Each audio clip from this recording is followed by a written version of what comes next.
Labą dieną, mikrofonas veikia, 13 valanda ir galime startuoti. Tai visų pirma, ačiū visiems čia atėjusiems, sekmadienio popietę, ateiti paklausyti tiesiog teisininko valandą laiko kalbant apie kažkokius dalykus.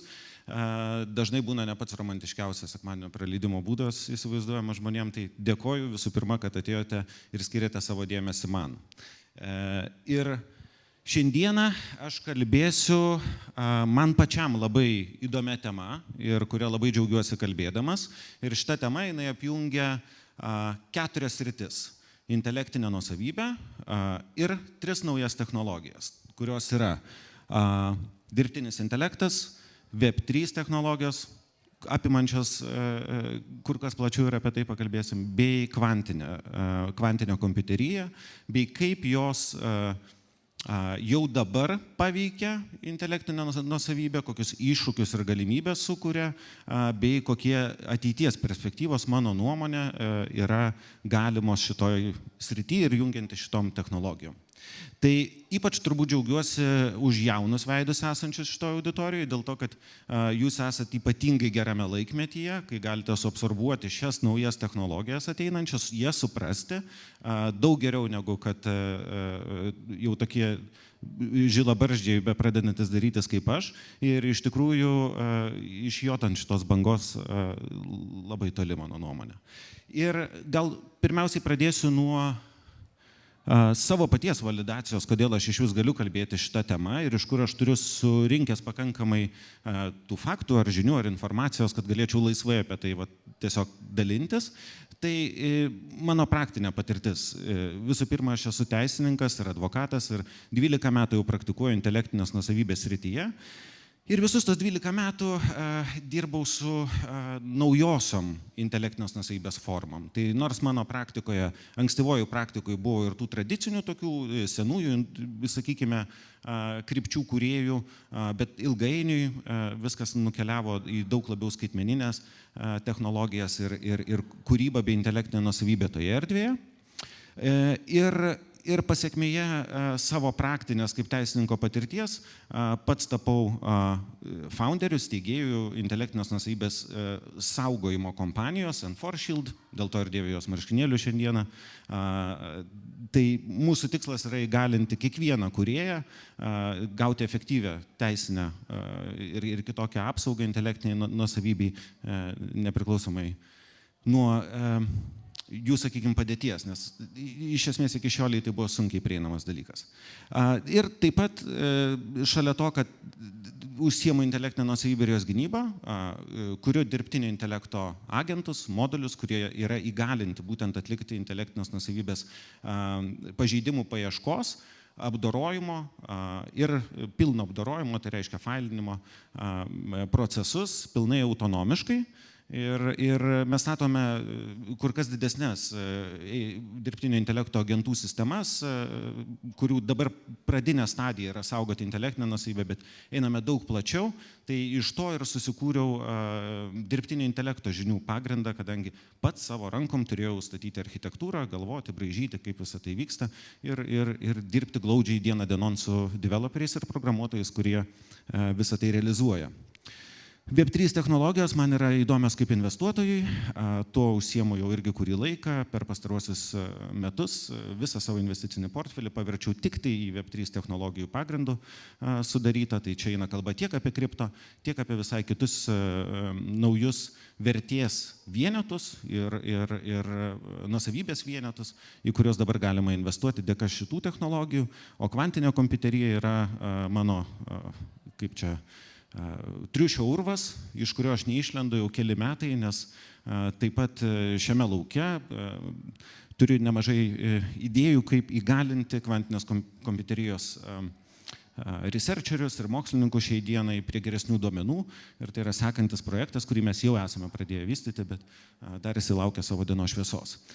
Tai visą tai pasistengiau šiandien sutalpinti į tokį kompaktišką pranešimą, tai yra reiškia sutilpti į tas 45 minutės ir tai, apie ką šiandieną ketinu pakalbėti, yra Kaip jau minėtos, tos 3 techninės revoliucijos, 3 technologijos, jas aptarti esamą padėtį, tai yra esamą status quo intelektinės nuosavybės šiuolaikiniame pasaulyje, bei naujuosius klausimus, kurie kyla technologijų kontekste, aptarti 3 šias technologijas ir kokios jos atneša galimybės bei iššūkius intelektiniai nuosavybei ir šiek tiek pakontempliuoti ateities scenarijus. Tai yra, aš pristatysiu 5 ateities scenarijus, jie bus spekuliatyvūs, bet taip, kaip aš kaip profesionalas, kasdieną dirbantį šitoj srity, manau, kad kur visą tai gali nueiti ir nuvesti ir atitinkamai, ką mes galime su to padaryti, jeigu galim padaryti. Tai gal nuo to ir pradėkim. 3 techninės revoliucijos iš esmės. Kiekviena iš šitų technologijų savaime atskirai paėmus jau yra tokio masyvumo, kad galėtų sudrebinti, atrodo, mūsų pasaulį kažkaip neatpažįstamai. Bet šiuo atveju mes kalbame apie tai, kad tos visos 3 technologijos, jos vienu metu auga, vienu metu kyla ir turi tam tikrą tarpusavyje sąveikos galimybę. Tai gal paminėsiu, kad neatsitiktinai turbūt Elonas Muskas, Samas Altmanas, Peteris Thilas, Palantirų įkūrėjas, buvęs Google CEO Erikas Schmidas, jie visi, ką turi vieną dalyką į bendro, nepaisant to, kad yra labai skirtingi asmenys ir, kaip žinom, viešojo erdvėje visiškai skirtingų profilių žmonės, bet jie visi 3 labai intensyviai ir labai didelę savo resursų dalimi investuoja į visas 3 šias technologijas. Tai šitas trendas, jisai yra aiškiai matomas investicinėje aplinkoje ir didelės investicijos einančios į šias technologijas tai reiškia, kad jos kyla. Dabar gal šiek tiek, kad suprasti salės bendrą žinių lygį ir suprasti, kiek man detaliai reikėtų kalbėti apie kiekvieną iš tų dalykų. Ar galėtumėt pakelti rankas, kas naudojate reguliariai ar kasdieniškai dirbtinio intelekto kalbos modelius? Nemažai, sakykime, 70% studijų. Kiek iš jūsų naudojate sudėtingesnius dirbtinio intelekto agentus, kurie yra įgalinti ne tik tai kalbėti su ir atlikti realius veiksmus? 1, 2, 3, 4, 5, 6, ok, nedaug. Tada Web3. Kas žino ir galėtų bent jau savo galvoje atsakyti, kas tai yra Web3 technologijos? Ar galite pakelti rankas? Ok. O kripto? Kas esat pirkę kada nors kripto? Nors bent, kripto nemažai. Tai šiek tiek į Web3 pirštukus jau įmerkite. Kvantinė kompiuterija. Kas žinot, kaip veikia kvantinis procesorius? Bent apytikriai. 1, 2, gerai. Gerai, gana nemažai. Daugiau nei pažengusių dirbtinio intelekto agentų naudotojų turim daugiau žinančių, kaip kvantinis kompiuteris dirba ir tai yra įdomi indikacija, turbūt rodanti, kad Komikonas sutraukia pažangę publiką. Gerai, tai dabar tada apie kiekvieną iš tų technologijų. Dirbtinis intelektas, tiek, kiek kas jau naudojate, kaip pokalbių kompanioną, jau žinote jo galimybės dalyvauti pokalbėje tarsi žmogui. Tai vat, ką dažnai yra nepaminima ir galbūt nepabrėžiama ir ką aš norėčiau pabrėžti, tai kad dirbtinis intelektas jį įgalinus per agentinės sistemas, tai yra iš jo padarius ne tik tai pokalbių agentą, kuris gali tik įspjauti informaciją, bet jį įgalinus ir atlikti realius veiksmus, kaip, pavyzdžiui, paimti informaciją, ją apdoroti, atlikti mokėjimą, suformuoti raštą, nusiųsti žmogui, gauti rezultatą ir taip toliau. Reiškia, tiek, kiek jūs galite atlikti per kompiuterį, jeigu mes įgalinam dirbtinį intelekto agentą, atlikinėti tiek veiksmų. Mes iš esmės kalbam apie technologiją, kuri yra revoliucinė technologija darbo pakeičiamumo prasme. Jeigu XIX amžiuje mes turėjome ateinančias mašinas, kurios pakeitė tuos žmonės, kurie kalė plaktuku vinį, tai dabar mes turime naujo tipo mašiną, kokios niekada neturėjom, kurie įgalina pakeisti humanitarinės profesijas. Humanitarinės profesijas aš turėjau omenyje tas, kurios ateina iš humanitarinių mokslų srities. Nuo teisės, ekonomikos, filosofijos, psichologijos, you name it, kūrybos, autoriai, rašytojai, menininkai. Visa tai techniškai dirbtinis intelektas įgalina. Ar jisai atlieka tai ten tokia pačia kokybė, ar kiek jam prireiks laiko tai pasiekti ir viršyti, yra atskiri klausimai. Bet jeigu pasižiūrime grinai fundamentalią tą technologijos pritaikomumo realybėje paskirtį, tai yra realiai pakeisti humanitarinių profesijų atstovus, tokius kaip aš, pavyzdžiui, teisininkus. Web3 technologija, čia yra platus terminas, tai nėra vienas dalykas, tai yra, sakykime, technologijų junginys ir mišinys, bet iš šitos technologijos aš kaip teisininkas, man yra labiausiai tokie grojantis ir rezonuojantis dalykai su šia technologija, tai yra decentralizuota nuosavybė, kaip skiriamasis faktorius, ir tai galėsiu detaliau šiek tiek nueiti, ir skaitmeninis vertės konteineris, kaip aš mėgstu vadinti.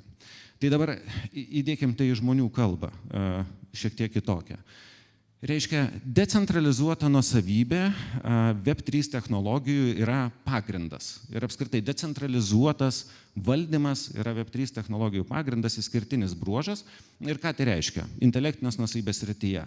Pavyzdžiui, jeigu mes paimsime prekių ženklus, ar ne? Prekių ženklų registracijos yra atliekamos lokaliai kiekvienoje valstybėje.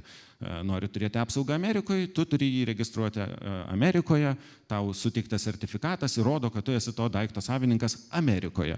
Nuvažiuok į Kiniją su to pačiu dokumentėliu ir jisai yra nieko vertas. Decentralizuotos technologijos nepririštos yra nei prie nei vienos institucijos, nei dažniausiai nei prie vienos įmonės. Pavyzdžiui, blokų grandinės kūrėjų kompanija, kaip kokia nors Ethereum, ar ne, jie sukuria protokolą. Tas protokolas yra blokų grandinė. Ką tu įdėsi į protokolo vidų, čia yra atskiras klausimas ir tai galima daug ką įdėti, tiek intelektinę nuosavybę, tiek vertybinių popierių, tiek dolerį, tiek auksą, tiek ką tu nori iš esmės. Bet realybėje gaunasi taip, kad visa ta vertė neakumuliuojasi protokole, o ne vienoj kompanijoje, ne vienoj valstybei, ne vienoj institucijoje. Ir tai yra tokio masto iš tikrųjų revoliucija šiaip teisininkam, kad Web3 tema, mano nuomonė, yra labai underhyped. Mes negirdim tiek daug kalbėsio, kaip ir čia paprašiau pakelti rankas, vienetai žmonių apie tai žino, bet iš tikrųjų tai yra technologija su potencija visiškai pakeisti, kaip mes turim nuosavybę, intelektinę nuosavybę ir kaip mes tą nuosavybę disponuojame. Ir trečioji technologija, apie kurią taip pat šiandien detaliau apkalbėsime, yra kvantinė kompiuterija. Kvantinė kompiuterija, vėlgi jos potencialo yra klodai, bet šiai dienai, kas yra labiausiai apčiuopiama, tai yra begaliniai komputaciniai gebėjimai. Tai yra galimybės, sakykime, atlikti skaičiavimus tokiu greičiu, tokiu mastu, tokiu kiekiu, koks anksčiau buvo absoliučiai neįsivaizduojamas. Ir sakyčiau, kad kvantinė kompiuterija yra kaip stiprus anaboliniai steroidai dirbtiniam intelektui ir Web3, bent jau šiai dienai, ir visai kaip anaboliniai steroidai gali turėti du efektus. Reiškia, vienas tai yra šias technologijas pakelti ir užbūstinti į tokias aukštumas ir pritaikomumo lygius, kokių mes net neįsivaizduojame, bet lygiai taip pat jis gali ir visiškai ją sukanibalizuoti ir sugriauti ir tiesiog padaryti Web3 technologijos pastangas niekinėmis ar atverti dar kitą Pandoros skrynią. Tai šitus scenarius dar truputį panalizuosim detaliau, bet esminis klausimas yra šiandienos kontekste, o tai kur veda visų šitų technologijų bendras apsijungimas. Ir prieš einant prie tų detalių, reikėtų mums susitikrinti, o tai koks yra dabartinis intelektinės nuosavybės statusas. Ir gal irgi tada padarom tokį patikrinimą, pakelkite rankas, kas iš vis supranta tą patį terminą, kas tai yra intelektinė nuosavybė. Gerai, šiek tiek suprantam, bet tada dar patikslinsiu. Doktrininis intelektinės nuosavybės apibrėžimas, kas tai yra intelektinė nuosavybė, tai yra bet koks žmogaus intelekto kūrinys išreikštas apčiuopiama forma. Reiškia, idėja nėra intelektinė nuosavybė, bet idėja užrašyta ant lapo ir paviešinta patampa intelektinė nuosavybė. Piešinys, muzikos kūrinys ir dar bet kas. Tai su dabartinė padėtimi intelektinės nuosavybės, pirmas dalykas, ką reikia pasakyti, tai kad įstatymai yra seni. Jie yra labai seni iš tikrųjų ir mes kalbam šiais technologiniais amžiais, kada viskas per metus ar du ar kažkiek keičiasi, tai mūsų turbūt tokie moderniausi intelektinės nuosavybės reguliaciniai mechanizmai ir įstatymai yra sukurti 20-25 metai atgal ir jie net nebuvo kuriantis nuo pagrindų, tai buvo labiau papildymai, pataisimai, to, kas jau buvo sukurta anksčiau. O šiaip mūsų intelektinės nuosavybės doktrina egzistuoja gal 100 metų, dar daugiau. Tai pirma yda, kurią turi šios senosios senieji tie įstatymai, jie buvo parašyti preziumuojant, kad kūrėjas yra tik tai žmogus ir kad iš esmės autorystė kaip tokia yra sietina tik tai su žmogumi. Iš to, aišku, išplaukia daug įvairių klausimų šiai dienai, į kuriuos teisė neturi atsakymų. Dėl to, kai kalbam šiom temom šiandien irgi apie intelektinę nuosavybę, spekulacijos yra neišvengiamos, nes aiškumo teisinio nėra. Ir vienas iš tų laukų, kur nėra teisinio aiškumo, yra autorystės klausimas. Tai yra, ar tai, kas sukūrė intelektinę nuosavybę, yra autorinis kūrinys ar ne, kam priklauso autorinės teisės, ar prompto rašytojui ar ne, ar pasitelkiant dirbtinį intelektą kūrybai, ar čia jau laikom, kad dirbtinis intelektas yra įrankis, kaip Wordas, ar kažkas kitko. Į visus šitus klausimus teisė kol kas atsakymų neturi. Kitas iššūkis didelis ir realybė, su kuria dabar susidurėm intelektinės nuosavybės srity, tai yra tai, kad praktiškai viskas, kas yra internete, yra skreipinama, tai yra duomenys, tie yra renkami, kaupiami, yra naudojama dirbtinio intelekto modelių, pavyzdžiui, mokinimui, arba net nedirbtinio intelekto modelių mokinimui, duombazių kūrimui, kur automatizacijos ciklus kokius nors programuotojai testuojasi, kurie ir taip toliau. Visam tam dalykui yra naudojami duomenys. Taisyklių tam vėlgi nėra. Nėra jokios aiškios taisyklės, pavyzdžiui, ar gali LLM-o kūrėjai pasiimti viešus duomenis, juos naudoti LLM-o traininimui, taip sakant, mokinimui, ar ne? Tai taisyklių nėra, interpretacijų yra įvairių, dažniausiai tokie kaip Samas Altmanas, OpenAI savininkas ir ChatGPT kūrėjas, ar ne, sako, kad čia mes kaip žmonės irgi visą gyvenimą informaciją siurbėm, ar ne, ir inspiraciją iš to imamės, bet realybėj tai tas mūsų informacijos priėmimo mechanizmas visai kitoks nei JAIaus ir taip toliau. Tai vėlgi, puokštė klausimų, jokių atsakymų. Lygiai taip pat ir ribų nebuvimas, kurį ir minėjau, tai vėlgi nėra aišku, iki kokio lygio, pavyzdžiui, dirbtinis intelektas gali pasiimti tą informaciją ir ką su ją daryti. Ar jis gali ant jos mokytis, ar jie gali replikuoti, ar pasiimti inspiraciją, ar nei vieno. Visam tam neturime jokių aiškumų kol kas. Kitas dalykas, yra atsiradusios naujos intelektinės nuosavybės rūšys ir formos, kurių vėlgi teisė neatpažįsta. Tai paimkim, kad ir šiek tiek pažiūrėjus į Web3 technologijas, 2021 metais buvo NFT bumas, ar ne? Reiškia, žmonės kūrėjai, vizualinių menų kūrėjai tokenizavo savo grafinius kūrinius į tokeną ir jį platino. Kažkas sumokėjo 3 milijonus, kažkas sumokėjo 67 milijonus, jį nusipirkė ir iš tikrųjų nei vienas pirkėjas nežinojo iki galo, ką jisai perka, nes toksai nuosavybės objektas, tokio pobūdžio skaitmeninis failas teisėje dar iš vis yra nepažįstamas apskritai. Tai tarkim, šiuo metu Vilniaus universitete yra rašomos kelios disertacijos skaitmeninių failų kaip nuosavybės objektų tema, ar ne? Ir kai aš jas šiek tiek pasižiūrėjau, buvau lengvai šokiruotas, nes jos vis dar analizuoja binarinius failus vienetukų į nuliukų pagrindų. Tai jeigu paimsim dabartinę teisę, jinai revoliucijas, kur reikėtų mums revoliucionuoti mechanizmus, jie iš tikrųjų dar analizuoja 30 metų senumo failus kaip skaitmeninės nuosavybės objektus, o realybėje mes turime net neliečiant kvantinės kompiuterijos, kur net nežinau, kaip tą iš vis būtų apvilkti, bet netgi tokenizacijos kontekste mes turime visiškai kitokio pobūdžio failus, negu turėjome anksčiau, visiškai kitokio pobūdžio intelektinės nuosavybės objektus, negu turėjome anksčiau. Ir vėlgi jokio aiškumo. Kaip ir neturime jokio universalaus taisyklių sąvado, ar framework, angliškai tariant, ar ne, kuris reguliuotų didžiųjų intelektinės nuosavybės akumuliatorių teises universaliai. Ką aš vadinu akumuliatoriais, tai vadinu Facebooką, Google'ą, YouTube'ą, Instagramą ir taip toliau, visas kitas platformas, kurios priima milžiniškus kiekius intelektinės nuosavybės. Bet koks ištinka statusas tą intelektinę nuosavybę, kai jūs, pavyzdžiui, įkeliate į tą platformą, universalaus atsakymo nėra. Ir universalaus atsakymo nėra dėl to, kad visos šitos platformos yra operuojamos civilinių subjektų, įmonių, kurios teisinė prasme yra lygiaverčiai teisiniai subjektai kaip kiekvienas iš jūsų. Mes visi esame civilinių santykių subjektai, teisės prasme, prieš teisę visi lygus, Facebookas ar aš, jokio skirtumo, kai atsidursime teisme. Ir dėl tos priežasties visas mūsų santykis tarp mūsų ir Facebooko, pavyzdžiui, yra reglamentuojamas terms and conditions, kuriuos jūs rasite puslapyje, kaip civilinių santykių dalyvių. Čia yra mūsų sutartis, mes sudarėme sandorį su jais dėl savo turinio įkelimo. Ir reiškia, nėra teisiškai atsakymo, kas patampa, dėl savininko gal mažiau diskusijų, bet kas patampa licenzinių naudotojų.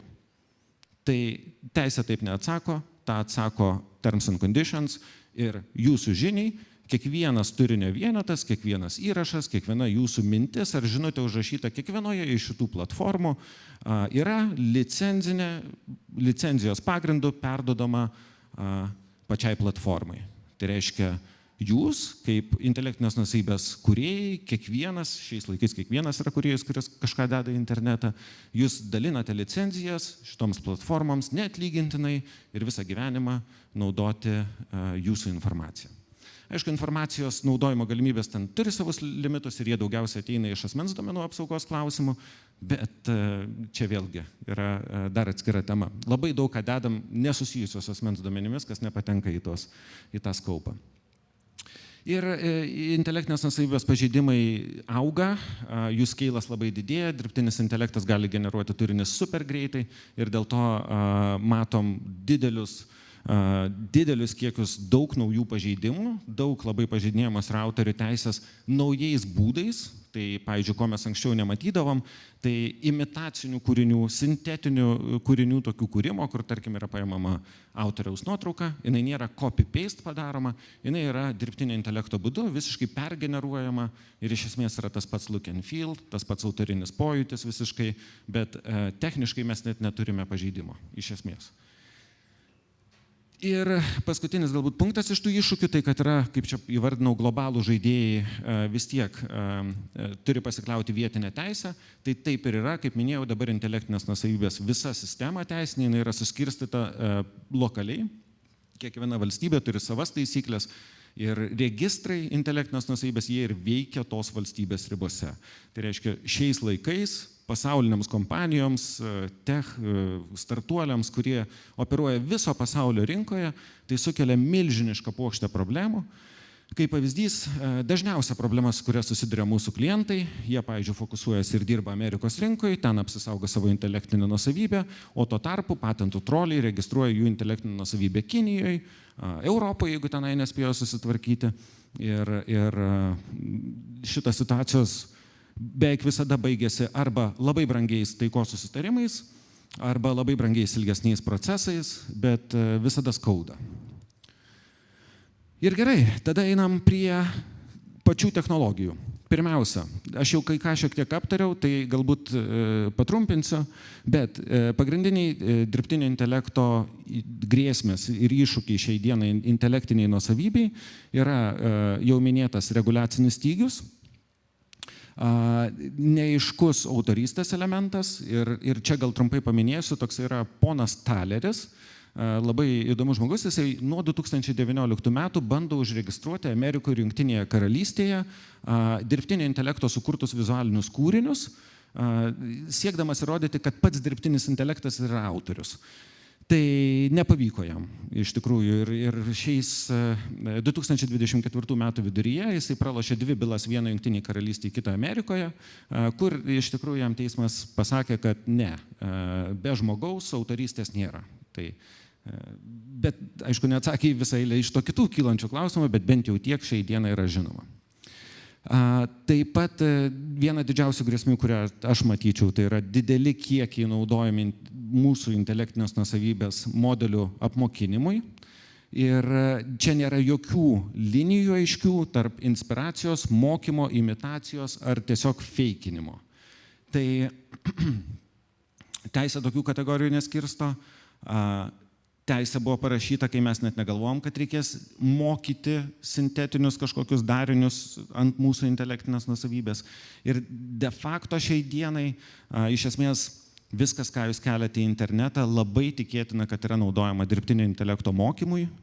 Galbūt ir iš tikrųjų, kaip pasakyti, vienintelė galimybė, kad jūsų intelektinė nuosavybė nėra panaudota dirbtiniam intelektui, tai yra tuo atveju, jeigu pats dirbtinio intelekto kūrėjas įsivedė atitinkamas taisyklės, ekskliudinti arba daryti išimtis iš tam tikros intelektinės nuosavybės treininimo metu. Tai visos taisyklės su dirbtinio intelekto mokymu dabar labiau yra pastatytos išimtimis nei priešingai leidžiančiomis taisyklėmis. Ką tai reiškia? Tai reiškia, kad beveik visas internetas yra nuskreipintas, beveik viskas, kas jame yra įkelta, yra naudojama mokymui. Dar labiau, šiuo metu dirbtiniam intelektui jau trūksta informacijos mokymui, dėl to yra kuriami sintetiniai duomenų paketai. Sintetiniai duomenų paketai tai reiškia paties dirbtinio intelekto duomenis, kuriuos jis sukuria imituoti žmonės. Kaip pavyzdžiui, mokyti teisininkus dirbtinio intelekto yra kuriamos dirbtinės bylos su dirbtiniais žmonėm, dirbtiniam situacijom ir ant to jie mokosi. Tai visa tai sukasi milžinišku greičiu ir sintetinių duomenų kūrimo mastai šiuo metu irgi yra milžiniški. Kaip pavyzdys, pavyzdžiui, Accenture didelė irgi grupė pasaulinė technologijų ir Satalija UK įsikūrusi dirbtinio intelekto bendrovė jau daug metų, 10 virš metų esanti šitoj srityje. Jie dabar vysto sintetinės personas. Tai reiškia dirbtinio intelekto agentų mokymui, kuriem reikia bendrauti su žmonėmis, jie jau mokinasi ne ant žmonių, jie mokinasi ant sintetinių žmonių ir tų sintetinių personų. Ir galiausiai kitas didelė grėsmė yra deepfakes, tai žinoma imitacija žmonių ir čia yra didelė problema, ypač žiūrint į ateitį, mums bus suprasti, kada tu bendrauji su žmogum, kada su dirbtiniu intelektu. Kur yra tikras žmogus, kur yra netikras žmogus, šitas dalykas, manau, jisai vis aktualizuosis. Ir vėlgi Samas Altmanas, kurį nekartą minėjau, reikia pažiūrėti, ką jisai daro. Vienas iš dalykų, ką jisai daro, jisai turi kompaniją, kuri vadinasi Tools for Humanity. Ir jie yra išleidę savo kriptovaliutą, WorldCoin vadinasi, ir tai, kas stovi už WorldCoino, tai yra būtent tokenizacijos ir blokčeinų grandinės pagrindų kuriamas technologinis sprendimas verifikuoti žmogų, nenaudojant jo asmens duomenų. Tai reiškia, tas pats žmogus, kuris viena ranka konstruoja dirbtinį intelektą, kita ranka konstruoja įrankius, kaip mes galėsime įrodyti, kad esame žmonės. Tai įdomi dinamika ir įdomus judėjimas toliau. Bet to pačiu, aišku, dirbtinis intelektas atneša ir galimybių. Galbūt čia per daug neapsistosim, visi suprantam, kaip jisai gali padėti mums kurti, gali padėti greičiau rašyti, daryti vizualinius kūrinius arba panašiai. Mes specifiškai labai džiaugiamės, kad mums padeda dirbtinis intelektas rasti intelektinės nuosavybės pažeidimus ir tame yra gana efektyvus. Bet galbūt kaip šitai auditorijai, tai sakyčiau, kad iš dirbtinio intelekto išplaukia taip pat ir naujos intelektinės nuosavybės rūšis, kaip, pavyzdžiui, autonomiški charakteriai arba tos pačios jau minėtos sintetinės personos. Kompiuterinių žaidimų kontekste tai yra gana įdomu, nes, pavyzdžiui, tu gali realiai turėti personažus, kurie yra autonomiški, kur tu iš anksto programuodamas ar kurdamas žaidimą, ar jo autorius, ar rašydamas scenarijų, jis net nenumatys, kaip elgsis sintetinė persona vienam ar kitoj situacijai. Ir aš dabar jau matau pirmuosius ženklus dirbtinio intelekto produktų rinkoje, reiškia atskiro produkto kaip personos.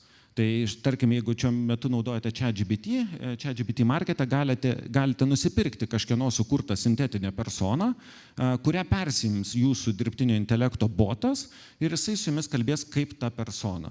Aš asmeniškai esu atlikęs eksperimentus ir bandžiau sukurti Jėzaus, Platono ir Nyčės personas, Ir iš tikrųjų, kaip pasakyti, gaunasi visai, bet čia turbūt atskiro pranešimo reikalaujantis būtų dalykas. Ir taip pat manyčiau, kad kur didelė irgi yra galimybė, tai yra autorių galimybė replikuoti save.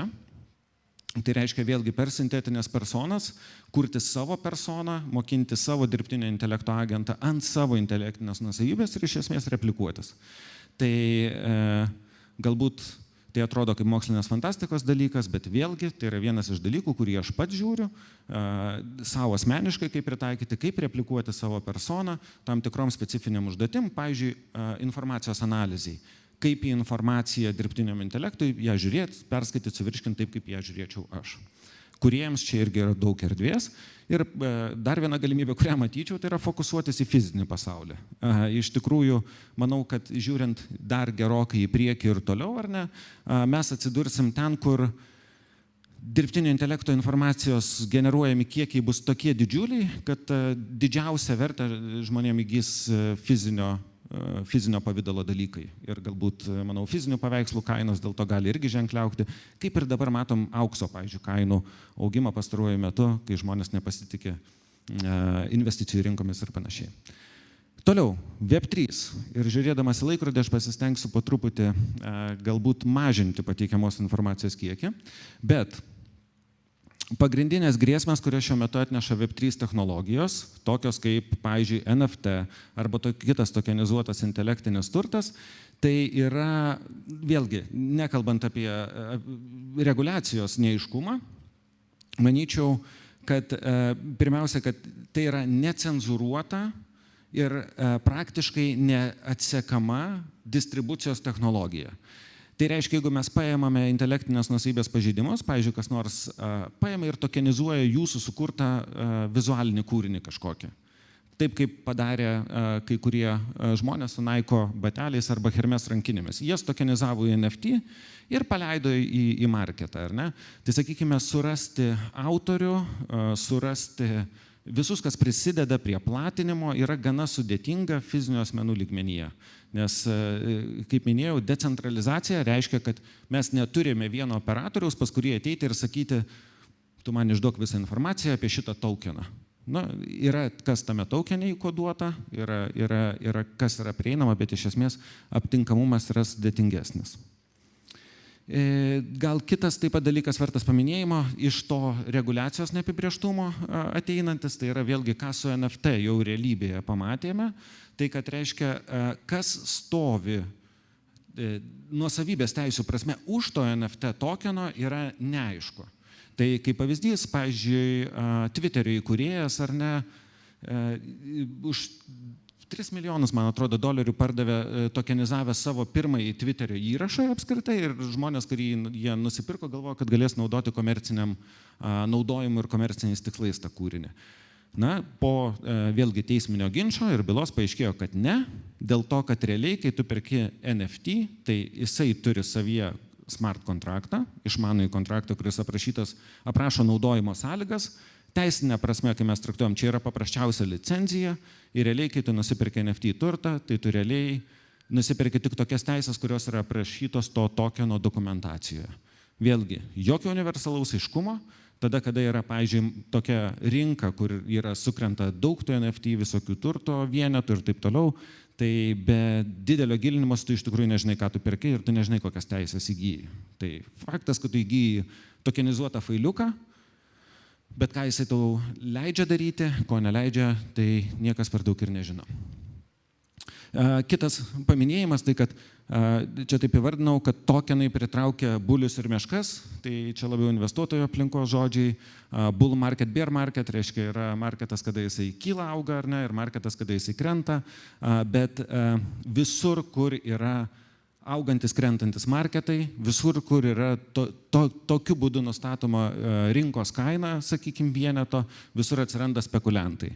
Ir spekuliantai, aš dabar juos spekuliantais pavadinau, bet kiti juos vadina meškom arba buliais, yra tie, kurie žaidžia dideliom pinigų sumom, tikslu kainas fluktuoti, iškelti, numesti ir manau, kad intelektinės nuosavybės pasauliui tai atneša nelabai gerą tendenciją, kadangi matos tai, kad iš tikrųjų tie, kurie toliau turės didesnį ir gilų supratimą apie šias technologijas ir dar tada šalia to kapitalą ir mokės tuo manipuliuoti, atskirtis tarp žmonių tik tai didės. Nes reiškia, tie, kurie gebės įvaldyti šitus du dalykus, jie gali labai kanibalizuoti šitas rinkas ir vėlgi pačius kūrėjus palikti už borto. Taip, nes, pavyzdžiui, įsivaizduokit, jūs tokenizuojat savo kūrinį, jį paleidžiate į rinką, ateina koks nors banginis ir jisai nori iš to pasidaryti pinigų ir sumanipuliuodamas rinką jį dienos gale paverčia beverčiu. Tai visiškai realus scenarijus reiškia, nes rinka pasiduoda panikai, jis užkėlė kainą, jis staigiai numetė kainą, rinka užpanikavo, galvojo, kad tai nebevertas daiktas, nudampino kainą iki nulio. Šie scenarijai Web3 pasaulyje, kripto rinkos pasaulyje yra matomi nuolatos ir praktiškai kasdieniškai ir jie turbūt įsitransliuos į intelektinės nuosavybės pasaulį taip pat. Ir trečiųjų šalių teisių ir kūrinių tokenizacija, tai Nike'as ir Hermes, čia gal per daug neapsistosiu, padavė į teismą, galiausiai įrodė, kad negalėjo niekas tokenizuoti jų kūrinių atvaizdų ir čia, sakyčiau, paprastesnis keisas. Galimybės. To paties Web3 atnešamos ir galimybės, nes nėra vien tik tai grėsmė, tai mano nuomonė didžiausia galimybė yra tai, ką aš jau minėjau, kad tokenizuotas skaitmeninis failas yra iš esmės vertės konteineris bet kam. Tai, tarkim, šalia to, kaip minėjau, kad esu IP ten įmonės founderis, bet taip pat dirbu ir labiau tradicinėse teisinių paslaugų sferoje ir vienas iš tokių dalykų, ką mes dabar darom, tai jau ruošiame įmonės akcijas tokenizacijai. Kitaip tariant, vienas iš realaus pasaulio turtinių vienetų, ką galima irgi įdėti kaip vertės konteinerį, yra akcija arba obligacija įmonės. Be abejo, čia yra daug žvaigždučių po to, kaip tai realizuojame, Lietuvoje tai vis dar nėra įmanoma, bet jeigu pasirenkam tokias jurisdikcijas kaip Liuksemburgas, Šveicarija arba Dubajų, tai jau yra įmanoma. Amerikoje artimiausiu metu mes irgi jau pamatysime gana didelį bumą nekilnojamo turto tokenizacijų. Tai čia yra didelė tema ir realiai vienas iš tokių labiausiai rinkos laukiamų dalykų, tačiau įvairių kitų intelektinės nuosavybės vienetų tokenizacija bus irgi dalykas. Kur aš manyčiau vėlgi konferencijos šitame kontekste gali būti įdomu, tai gali būti įdomu, jeigu pradėsime matyti tokenizuotus video filmus, video žaidimus, muzikos kūrinius, ir kitus tokius dalykus. Ir būtent Web3 technologijos, tos decentralizuotos, jos įgalina frakcinę nuosavybę. Tai reiškia, jeigu paimam dabar vieną bitkoiną, gali nusipirkti kad ir 100 žmonių, nes jūs galite jį dalyti į daugybę dalelių. Tai lygiai taip pat ir, pavyzdžiui, intelektinės nuosavybės kūrinį tokenizuotą, jūs galite jį pardavinėti frakcijomis.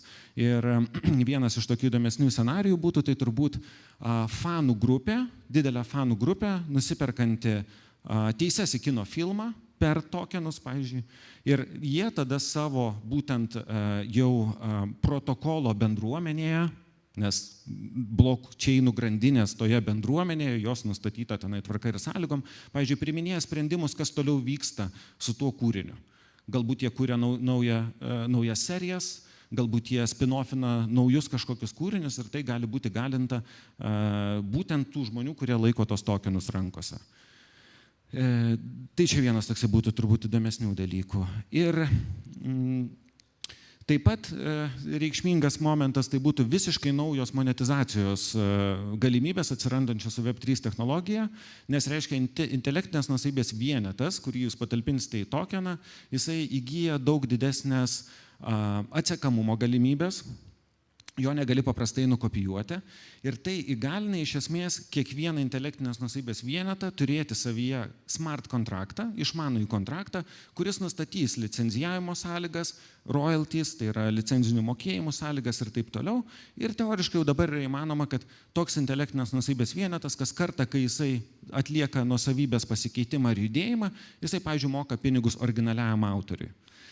Tai jeigu neklistų Beeple, reiškia vienas iš pačių brangiausių NFT turto kūrėjų pasaulyje, jam byra centai kas kartą, kai jo NFT juda. Tai nežinau, ar su visais kūriniais, bet bet bent kai kuriais. Tai, sakykime, tų galimybių jų yra labai daug. Smart kontraktas, jisai vėlgi teisiškai nereguliuotas dalykas, galima jį apsirašyti labai įvairiai, jisai limituojamas tik technologijų yra, bet monetizacijos galimybių atveria labai daug ir įvairių, kurių iki šioliai nebuvo. Ir paskutinė galimybė, kurią matyčiau iš Web3 šiandien verta paminėti, tai yra human token, žmogaus tokenas, reiškia, kaip minėjom jau Samo Altmano projektą Tools for Humanity, tai manyčiau, kad daug ateityje bus perspektyvos iš įrodymo, kad tu esi žmogus ir tos galimybės tą padaryti, nepateikiant savo ID, nepateikiant daugybę savo asmens detalių, o galbūt tiesiog parodant tokenizuoti vienetą, kuris negali priklausyti niekam kitam. Tai tokių dalykų, manau, nemažai. Toliau, kvantinė kompiuterija. Matau, kad liko mums nedaug laiko, tai pasistengsiu greitai. Reiškia, kvantinės kompiuterijos didžiausias, manyčiau, grėsmė ir iššūkis intelektinės nuosavybei yra tai, kad kvantinė kompiuterija teoriškai gali valgyti encryptionus ir kitus kodavimus, kitus apsaugos mechanizmus kaip sausus pusryčius.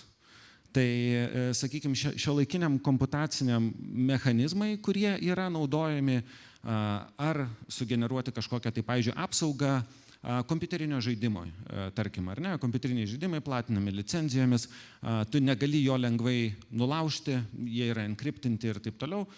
Kvantiniai kompiuteriai šiai dienai, kaip įrodytų, kad visos tos koduotės, kol mes neturime kvantinių koduočių kažkokių, tai visa tai patampa, tokie, nežinau, butaforinė apsauga, pavadinkim.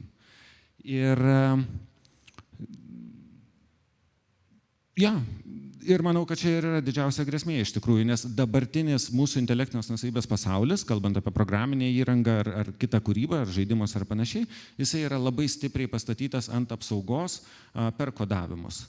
Tai vienas iš dalykų, kurį norėsiu paskui dar irgi paakcentuoti, manau, jeigu šios technologijos, apie kurias kalbam, evoliucionuos netolygiai ir, pavyzdžiui, Web3 technologija, AIAUS technologija kažkur užsiliks ir užsimegos, o kažkas padarys kvantinį proveržį, tai gali būti, kad mes per vieną naktį tiesiog nebeturėsim tos intelektinės nuosavybės apsaugos ir viskas pataps kažkaip atvira, prieinama arba dar kažkas. Tai daugybė žmonijos pastangų galėtų nueiti kaip ir šuniui ant uodegos, jeigu piktavalių rankose šita technologija būtų įgalinta per greitai, mano nuomonė. Ir pabaigus šitą dalį, kur čia aš buvau ganėtinai toksai dar sąmoningas ir kalbėjau jums pagrįstus dalykus, priekyje yra ateitis, kurios mes dar nežinom ir todėl atsiranda spekulacijos ir čia aš pasidalinsiu keliom savo įžvalgom ar fantazijom, kas manau galėtų nutikti. Tai pirmas scenarijus ateityje, kas nutiktų, jeigu mano nuomonė atsiliks Web3 technologija, atsiliks kvantinė technologija, o dirbtinis intelektas varys į priekį, tai manau, neprireiks daugiau nei 10 metų, galbūt netgi dar mažiau, iki to, kad 99% viso turinio apskritai bus sukurti tik dirbtinio intelekto. Ir šitoj turinio jūroj, aš manau, kad žmonių kūryba turi, tokią nelabai šviesią perspektyvą, tiesiog išnykti ir paskęsti. Reiškia, kažkoksai žmogaus kūrybos išskirtinumas arba dar kažkas gali pasidaryti bevaisis, kažkur ir tiesiog dingęs. Va. Ir tuo labiau, kad intelektinės nuosavybės pažeidimai gali eiti irgi į neįsivaizduojamus kiekius. Reiškia, jeigu mes kovojame su dirbtinio intelekto sugeneruotais vaizdais, kurie pažeidžia teises, jisai gali 100 jų užgrūsti atgal, vos tik tai pašalinti vieną pažeidimą ir tai gali vykti irgi dideliais mastais. Ir kitas dalykas, dabar realiuoju laiku dirbtinis intelektas gali generuoti turinį ir jis gali idealiai atkartoti, imituoti bet kokį kitą kūrėją ar bet kokią kitą kūrybą. Tai reiškia, atsiranda pažeidimų realaus laiku galimybė, kurią netgi sunku pagauti, apčiuopti ir manau, kad ateityje ta content apokalipsė, jeigu tokia, kad ir ateitų, tai maždaug taip ir atrodytų. Bet kas, kai jūs įkėlėte į internetą, yra greitai suabsorbuojama, suvirškinama, replikuojama 1000 kartų ir niekas nebežino, kad čia yra jūsų kūryba. Ir galimai tai vyksta instantaneously. Kitas scenarijus, kuris galbūt šiek tiek šviesesnis, tai aš įsivaizduoju, kad visą intelektinę nuosavybę jis absorbuoja Web3 technologijas ir patampa iš esmės blockchainų grandinės dalimi. Tai iš esmės mums suteiktų galimybę automatizuoti atsiskaitimą už intelektinės nuosavybės panaudojimą. Mes tokiu būdu galėtumėm sukurti jau minėtą frakcinę nuosavybę ir šiaip visumoje šitas scenarijus man atrodytų labai neblogas. Jo tik tai vienintelė problema yra, kad daugybė kūrėjų bus palikti užribyje. Ir vėlgi, jeigu mes kalbame apie technologijų visą šitą augimą, tai šitos technologijos turi savybę ir turi tokią galimybę didinti atskirtį pasaulyje. Ir jeigu paimsime tuomet kūrėjus, kurie geba tokenizuotis ir kūrėjus, kurie iš tikrųjų geba tik vyną gerti ir rašyti, nepaisant to, kad labai gerai rašyti, gali būti, kad jie tiesiog nebebus aktualūs tam ateities pasaulyje apskritai, nes nesugebės, pavyzdžiui, tokenizuotis. Kitas scenarijus, kurį jau aptariau, tai quantum haste. Tai šitas man asmeniškai personaliai atrodo baisiausias scenarijus šiuo metu. Tai reiškia, kad jeigu kažkas blogose rankose įsigalintų kvantinės technologijas ir komputacinės galimybės labai greitai, greičiau negu kad tai pasiimtų šalis arba institucijos, arba piktavalios šalis šitą technologiją įgalintų greičiau negu geros valios šalis, tai mes galim pamatyti, tikrą, mano nuomonę, vėlgi intelektinės nuosavybės ir jos apsaugos apokalipsę, realiai. Tai kaip pavyzdys, kvantinė kompiuterija dabar tai nėra kaip atominė kokia nors technologija, atomai, kurie būtų reguliuojami valstybės, reiškia, bet kas gali imtis dabar ir daryti ir dirbti su kvantiniam technologijom. Ir kaip minėjau, įstatymų kaita yra tokia lėta, kad čia tikrai ir neatsirastų apribojimų kažkur greitai, nebent įvyks kažkokia nelaimė. Tai toksai scenarijus. Ketvirtasis scenarijus, kad nebūtų vien tik tai gąsdinimai, tai mano nuomonė yra toksai pats geriausias, kur visos šios trys technologijos auga vienu metu, auga tolygiai, kvantinis kompiuteris įgalina dirbtinį intelektą, įgalina Web3 technologijas, jų koduotėm, atsiranda kvantinės koduotės, kvantiniai komputaciniai pajėgumai ir čia galima atrasti visą naują jūrą tuomet įdomių ir nuosavybės objektų. Tai vėlgi įsivaizduokim, kokie kompiuterinių žaidimų pasauliai mūsų laukia, kai mes turėsime begalinius komputacinius pajėgumus, kurti scenarijus, kurti pasaulius, kurti elgseną žmonių tuo metu, kai tai vyksta. Tai realiai jūs žaidžiat, o tas personažas jisai auga ir pasaulis auga ir keičiasi. Arba kino filmai, kurie, tarkim, vėlgi kuriasi realiuoju laiku, jums jį bežiūrint, reaguojant į auditorijos nuotaikas ir publikos reakcijas. Tai irgi yra labai realus scenarijus su tokiais komputaciniais pajėgumais ir su dirbtiniu intelektu, kaip pavyzdys. Ir paskutinį scenarijų, mūsų laikas baigėsi visai, mano paties įdomiausias, gal man pačiam toksai scenarijus, apie kurį aš kartais užsigalvoju, tai žiūrėkit, pakviesiu truputį irgi paeksplorinti plačiau, negu kas tik tai apčiuopiama šiuo metu.